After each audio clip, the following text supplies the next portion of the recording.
আপনারা অনেকে ইতিপূর্বে সাকিব আল হাসানকে নিয়ে অনেক ধরনের প্রশ্ন করেছিলেন, অনেক ধরনের আলোচনা বা অনেক ধরনের উত্তর খুঁজতে চেয়েছেন।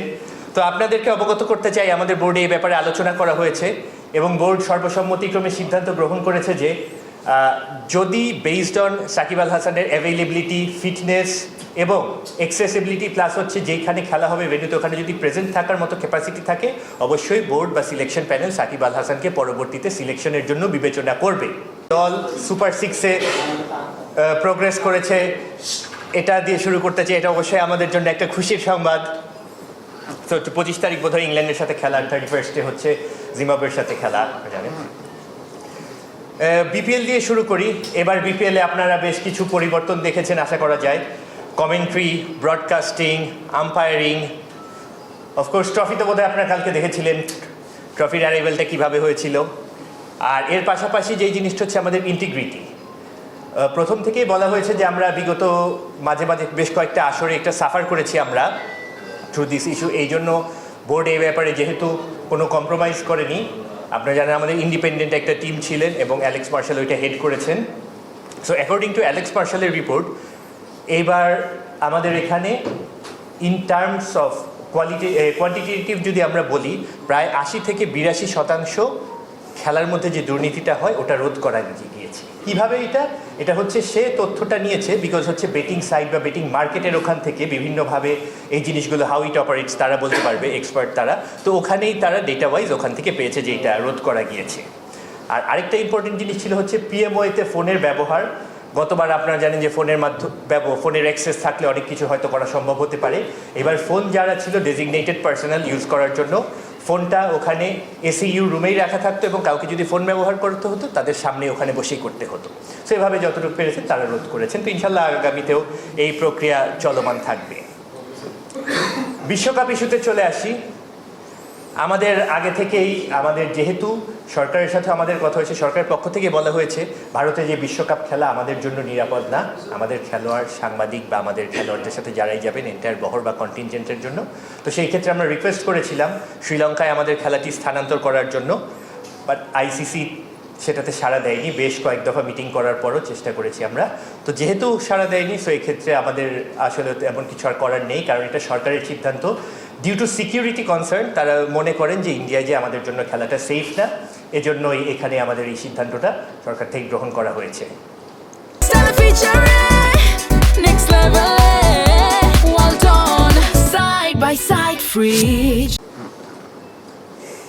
আমাদের ক্রিকেট অপারেশনসের আপডেট হচ্ছে যে আমাদের যে বিসিবির যে সেন্ট্রাল কন্ট্রাক্ট থাকে প্লেয়ারদের জন্য, এটা খুব শীঘ্রই ঘোষণা করে দেওয়া হবে এবং এবার এটার সাইজটাও বাড়ানো হয়েছে।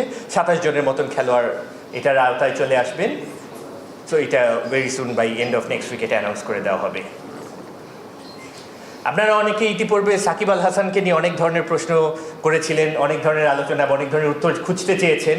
তো আপনাদেরকে অবগত করতে চাই, আমাদের বোর্ডে এই ব্যাপারে আলোচনা করা হয়েছে এবং বোর্ড সর্বসম্মতিক্রমে সিদ্ধান্ত গ্রহণ করেছে যে যদি বেসড অন সাকিব আল হাসানের অ্যাভেইলেবিলিটি, ফিটনেস এবং অ্যাক্সেসিবিলিটি প্লাস হচ্ছে যেখানে খেলা হবে ভেন্যুতে ওখানে যদি প্রেজেন্ট থাকার মতো ক্যাপাসিটি থাকে, অবশ্যই বোর্ড বা সিলেকশন প্যানেল সাকিব আল হাসানকে পরবর্তীতে সিলেকশনের জন্য বিবেচনা করবে। ক্লিয়ার করতে পেরেছি বোধহয়। আর সাকিব আল হাসান যদি অন্যান্য গ্লোবাল যেই টুর্নামেন্টগুলোতে পার্টিসিপেট করতে পারবে, কারণ ওখানে বোর্ড এনওসি প্রোভাইড করবে প্রয়োজন মতো। আচ্ছা, আর এর মধ্যে আমরা বিগত কিছুদিন আগে আমাদের একজন ক্রিকেট কোচ মাহবুব জ্যাকিকে হারিয়েছি। আমাদের অনেকেই ক্রিকেটের সাথে সংশ্লিষ্ট, অনেকেই আমাদেরকে ছেড়ে চলে গেছেন। তো আমাদের প্রাক্তন প্রয়াত সাংবাদিক অঘোর মণ্ডল, মাহবুব আলী জ্যাকি এবং আরেকজন সাংবাদিক জহুরুল হক ভূঁইয়ার পরিবারকেও বোর্ড সর্বসম্মতিক্রমে তাদের পরিবারের পাশে দাঁড়ানোর জন্য সিদ্ধান্ত গৃহীত হয়েছে এবং তাদেরকে অর্থনৈতিকভাবে বিভিন্নভাবে সহায়তা করার সিদ্ধান্ত গৃহীত হয়েছে। কোচ উসমান খান সহ, কোচ উসমান খানের নামটা মিস করে গেছি। আর আজ গ্রাউন্ডস ডিপার্টমেন্টের মাস্টার প্ল্যান অনুমোদন করা হয়েছে। এর আন্ডারে আমরা হচ্ছে খুব শীঘ্রই এবছরই 76টি প্র্যাকটিস উইকেট ও 41টি সেন্টার উইকেট নির্মাণ করতে যাচ্ছি। এডিশনালি যে সমস্ত ভেন্যুতে আমাদের খেলা হচ্ছে, যে সমস্ত স্টেডিয়ামগুলো আছে, ওখানে আমাদের হচ্ছে উইকেটের সংখ্যা বাড়ানোর জন্য আমরা এগুলো ডেভেলপ করতে যাচ্ছি। আর অনূর্ধ্ব 23 আন্ডার-23 একাডেমি বিসিবি থেকে গঠন করা হতে যাচ্ছে, আজকে ডিসাইডেড হয়ে গিয়েছে। আর একাডেমির ডাইরেক্টর হিসেবে দায়িত্ব পালন করবেন আমাদের বোর্ড ডাইরেক্টর আব্দুর রাজ্জাক খান। তো উনি এ ব্যাপারে কিছু বিস্তারিত আলোচনা করবেন। একাডেমির কনসেপ্টটা হচ্ছে আমাদের যেটা আন্ডার-19 পরে আমাদের একটা ভ্যাকিউম তৈরি হয়েছিল ওই জায়গাটাতে, যে ডিরেক্টলি আমাদেরকে এইচপিতে ওদেরকে অ্যাকোমোডেট করতে হতো। তো যাতে করে এইচপিটা আলাদা থাকে, যে ওইখান থেকে ন্যাশনাল টিমের প্লেয়াররা যাবে ডিরেক্টলি। তো এই কারণেই আসলে যাতে আন্ডার-19 সব প্লেয়াররাই, কিছু কিছু প্লেয়ার থাকবে ওরা ডিরেক্ট চলে যাবে হয়তো এইচপিতে, বাট যারা তখনও পর্যন্ত ক্যাপাবল না তাদেরকে রেডি করার জন্য আসলে একাডেমিটা ওপেন করা। তো আমি আশা করি যে একাডেমি আমাদের জন্য হেল্পফুল হবে এবং ভবিষ্যৎ প্লেয়ার তৈরিতে বেশ উল্লেখযোগ্য ভূমিকা পালন করবে বলে আমি আশাবাদী আর কি। ইয়েস, বিশ্বকাপে বাংলাদেশ যাচ্ছে না, একটা নিউজ এটা নিয়ে এখন হয়তো গরম হবে। এই ক্ষেত্রে সাকিব আল হাসান হঠাৎ করে উদয় হলো কিভাবে? মানে এটা কি বিশ্বকাপের ইস্যুটাকে একটু আড়াল করার জন্য এই বিষয়টা উদয় সামনে নিয়ে আসা? আপনারা প্রশ্ন যেগুলো আছে একটু কাইন্ডলি বলে ফেলেন, আমরা একে এক করে উত্তর দিয়ে দিই। আর আপনি দেন না, আপনি বলেন না। এখানে তো কোনো সিকান্দার ভাই, এখানে তো কোনো বাধ্যবাধকতা নেই। আর আমরা তো পরীক্ষা, না না না, আমি শুনেন, আমি বলি, এখানে তো আমি পরীক্ষা দিতে আসিনি আমরা যে প্রত্যেকটা প্রশ্নের সাথে সাথে উত্তর দিতে হবে। আপনারা উত্তরগুলো আপনারা প্রশ্নগুলো করে যান। যদি আপনাদের কোনো পয়েন্ট মিস আউট হয়েছে আপনারা আবার প্রশ্ন করবেন। আমাদের একটা অনুরোধ রাখেন, প্রথমবারের মতো অনুরোধ করছি, দেখেন যদি ভালো আপনাদের আপনি একটা ফলো করেন, আমার মনে হয় খারাপ হবে না। আপনি একটু অনুরোধটা রাখেন, আমি সব উত্তর দিব আপনার। আচ্ছা সিকান্দার ভাইকে বলতে, আমি যদি কারো কোনো প্রশ্ন ইন্ডিভিজুয়ালি আমরা কেউ মিস করে যাই, আপনার সেই প্রশ্ন আবার করবেন, বললাম তো ভাই। তর্ক করেন, আমাদেরকে অ্যান্সার করতে দেন। যদি না হয় আপনারা আবার কোয়েশ্চেন করবেন। আপনাদের তো কোনো ইয়ে নাই, আমরা তো বলতেছিলাম যে না ঠিক আছে। আচ্ছা সিকান্দার ভাইয়ের প্রশ্ন পাইছি তো। আচ্ছা নেক্সট পিয়ালের আচ্ছা না, আর কারো আছে নেক্সট? এটা কি কোনো অপরাধ? আপনি আমাদেরকে একজন একজন করে প্লিজ। সিকান্দার ভাই কথা বলতেছে, সিকান্দার ভাই কথা বলতেছে, আপনি সিকান্দার ভাই কথা বলতেছে ভাই, একজনকে কথা বলতে দেন। সিকান্দার ভাই কথা বলতেছে, সিকান্দার ভাই শেষ করুন। জি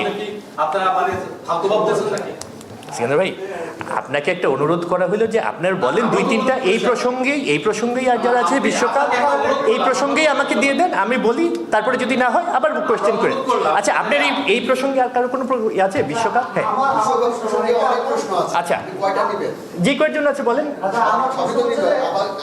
জি আচ্ছা আবার করবেন। হ্যাঁ জি, আমি স্পেসিফিকলি জানতে চাই যে সাকিব আল হাসানের অ্যাবিলিটি বলতে আপনারা কি বুঝেছেন, যেটা এতদিন ছিল না এখন আছে? মানে এটা কেমন যে বিদেশে এখন খেলা হলেই সাকিব আল হাসান খেলতে পারবেন? বিদেশে বাংলাদেশ ছাড়া সব দেশেই তিনি অ্যাভেলেবল, কিন্তু সব দেশেই খেলতে পারবেন? মানে এইটাকে আপনি আচ্ছা এটা বলে আর করা আছে এই দুইটা ইস্যুতে। বিশ্বকাপটা আগে বলে দেন। সাকিব বারবারই বলছেন উনি দেশের মাটিতে খেলতে চান। হ্যাঁ, এবং উনি দেশের মাটিতে খেলার বিভিন্ন জায়গায় ইন্টারভিউতে উনি আক্ষেপ বা বোর্ডের কাছে অনেক ধরনের যোগাযোগের কথা বলছেন। ওই ব্যাপারে আসলে বোর্ড এখন কি সিদ্ধান্ত নিচ্ছে, আচ্ছা কেন নিতে পারে না, এটা একটা আমার প্রশ্ন। আচ্ছা তাহলে বিষয় সেটা হচ্ছে হঠাৎ করে সাকিব আল হাসান ইস্যু কেন আনলেন? কোনো কথা হয়েছে কিনা? আচ্ছা কোনো আলোচনা হয়েছে? আচ্ছা আর বিশ্বকাপ প্রসঙ্গে কোশ্চেন হচ্ছে, আপনার বিশ্বকাপে খেলতে যাবেন না, আপনারা বিভিন্ন জায়গায় নক করেছেন, আইসিসির সর্বশেষ নিষ্পত্তিকরণ নিয়ে করেছেন, সেই জায়গা থেকে আপনারা রেসপন্স পাননি, কোনো ডিনাই হয়ে গেছে। এখন আপনারা পরবর্তী স্টেপটা কি নেবেন? আন্তর্জাতিক আদালতে যাবেন কিনা বা এই ধরনের কোনো সিদ্ধান্ত হয়েছে কিনা? আচ্ছা আর বিশ্বকাপ আপনাদের আমলে, মানে এই বোর্ডের আমলে প্রথমবারের মতো বিশ্বকাপ খেলা হচ্ছে না, জি, এটা কি আপনারা ব্যর্থতা হিসেবে দেখেন আপনাদের, নাকি সফলতা হিসেবে দেখেন? আচ্ছা আর বিশ্বকাপের আর কোনো প্রশ্ন আছে? আরো অনেক প্রশ্ন হবে, আপনার আনসার। আচ্ছা না আচ্ছা ঠিক আছে, ওকে ওকে ওকে শুরু করি। আচ্ছা ওকে থ্যাংক ইউ।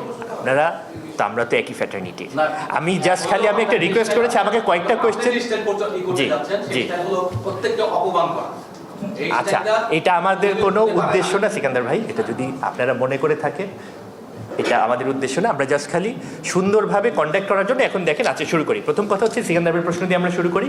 সিকান্দার বলেছিলেন যে correct me if I am রং, যে আমাদের বিশ্বকাপে আজকে আপনারা নিউজ পেয়েছেন যে বাংলাদেশ পার্টিসিপেট করছে না, এর বদলে স্কটল্যান্ড পার্টিসিপেট করছে।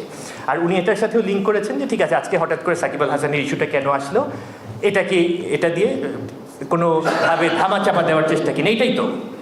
আচ্ছা, সেকেন্ড কোয়েশ্চেন করেছেন যে বাপ্পির কোয়েশ্চেনটা ছিল মানে সাকিব আল হাসান দেশের মাটিতে খেলতে চায়। না আমি বলছি সাকিব বাংলাদেশ ছাড়া হ্যাঁ আচ্ছা না বাংলাদেশে যেহেতু আচ্ছা ঠিক আছে, ওকে আমি স্টার্ট করি। হ্যাঁ তাহলে কোনটা দিয়ে শুরু করবো, বিশ্বকাপ না সাকিব? বিশ্ব ভাই আচ্ছা ঠিক আছে, কোনটা দিয়ে শুরু করবো? উত্তরটা আমাদের উত্তরটা আমরা দিব, বিশ্বকাপ না সাকিব? আচ্ছা ভাই ভাই প্লিজ আপনি বলেন বিশ্বকাপ না সাকিব? আচ্ছা সাকিব নিয়ে শুরু করো। আচ্ছা আচ্ছা ঠিক আছে ঠিক আছে, ওকে ওকে ওকে। আচ্ছা আমাদের বোর্ডের থেকে আপনারা আগে বিবৃতি শুনেছেন যে বিশ্বকাপে আমরা সরকারের আমাদের সিকিউরিটি রিপোর্ট প্লাস হচ্ছে আমাদের বোর্ডের মন্তব্য আপনি শুনেছেন যে বিশ্বকাপে ভারতে খেলা আমাদের জন্য সেফ না, এটা আপনারা শুনেছেন। আমরা আইসিসিকে রিকোয়েস্ট করেছি শ্রীলঙ্কায় আমাদের খেলা স্থানান্তর করার জন্য। তাদের সাথে আমাদের একাধিক দফা মিটিং হয়েছে, ওনাদের রিপ্রেজেন্টেটিভ আমাদের এখানে এসেছিলেন, সেখানে সরকারের উচ্চ পর্যায়ের প্রতিনিধিও উপস্থিত ছিলেন। তারা তারপরে জুম মিটিং হয় এবং আইসিসি বোর্ডের সিদ্ধান্ত জানিয়ে দিয়েছে যে আমাদের খেলা স্থানান্তর করবে না। ভারতে আমরা খেলতে যাব কি না আমাদের অ্যাজ ইট ইজ এই ফিক্সচার অনুযায়ী খেলতে হবে, কিন্তু তারপরও সরকার তাদের ক্যাবিনেট মিটিং ছিল যেদিন আমাদেরকে আইসিসির থেকে বোর্ড মিটিং হয় তার পরের দিন, ওখানে সিদ্ধান্ত আসে। সিদ্ধান্তে ক্লিয়ারলি বলা হয়েছে যে আমাদেরকে ওই ফিক্সচারে যদি পরিবর্তন না হয় ভারতে যে আমাদের দল অংশগ্রহণ করতে পারবে না, এটা সরকার থেকে সিদ্ধান্ত জানিয়ে দেওয়া হয়েছে। ওটার পরে আমরা পরবর্তীতে আইসিসি বলেছিল 24 ঘন্টার মধ্যে রিপ্লাই করতে, আমরা তাদেরকে আবারও জানিয়েছি বিনয়ের সাথে যে এই ফিক্সচার অনুযায়ী আমাদের পক্ষে খেলতে যাওয়া সম্ভব না। মনির ভাই যে কোয়েশ্চেন ছিল যে এরপরে আমরা কি করব, আমরা আইসিসির বোর্ডের সিদ্ধান্তই মেনে নিয়েছি, যেহেতু আইসিসি বলেছেন যে আমরা খেলতে যেতে পারবো না বা শ্রীলঙ্কায় আমাদের খেলা স্থানান্তর করতে পারবে না, সেই ক্ষেত্রে আমরা ভারতে যেয়ে আমরা খেলতে পারছি না, আমাদের স্ট্যান্স ওখানেই আছে। এখানে আমাদের আর আলাদা কোনো আরবিট্রেশন বা কিছুর মধ্যেই আমরা যাচ্ছি না।